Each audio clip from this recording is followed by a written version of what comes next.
Nandini Siddha Reddy sir చెప్పినట్టు తెలంగాణను మళ్ళా తీసుకుపోయి ఆంధ్రాలో కలపాలే అనే కుట్రలు వెనకమర్ల బాగానే జరుగుతున్నాయి అని చెప్పిండు కదా. అగో ఆ కుట్రల ఫలితాలు ఇప్పుడిప్పుడే బయటపడుతున్నట్టు కొడుతున్నది నాకు. నొప్పి తెలవకుండా చిన్నగా వాయిదాల ప్రకారం ఆంధ్ర తెలంగాణ అనేది వేరు కాదు, రెండు ఒకటే అనేది మన మనసులకు కలిగేటట్టు మస్తు సూదులేస్తున్నారు. ఈ మాటలు వినంగానే రక్తం మరిగినట్టు అవుతున్నదా? నాకు కూడా అట్లనే అవుతున్నది.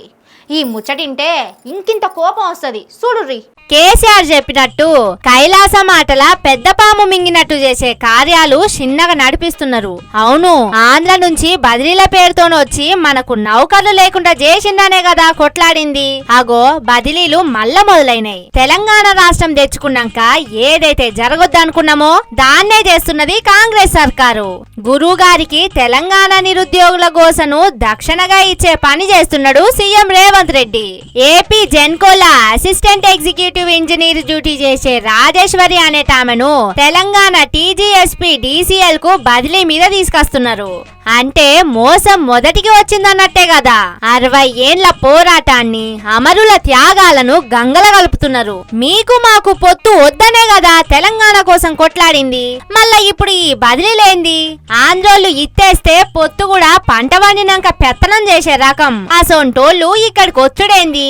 మనోళ్ల మీద పెత్తనం చేసుడేంది? మనోళ్ల అమాయకత్వాన్ని, మంచితనాన్ని ఆసర చేసుకొని ఆగం పట్టించే ఛాన్స్ వాళ్లకు ఇచ్చుడేంది? సొంత రాష్ట్రం సాధించుకున్నది గిందుకేనా? నిరుద్యోగులకు నోటిఫికేషన్ లేకుండా ఇట్లా ఆంధ్రోళ్లను ఇక్కడికి రప్పించుడే అనుకున్న కుట్ర ఏంటిది? మళ్ళా తెలంగాణను ఆంధ్రలో కలిపేటందుకు వెనకమల్ల ఏదన్నా ప్లాన్ నడిపిస్తున్నదా?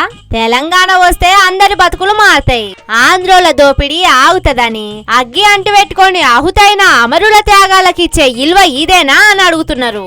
రాజేశ్వరి బదిలీ ముచ్చట తెలిసిన తెలంగాణ జనాలు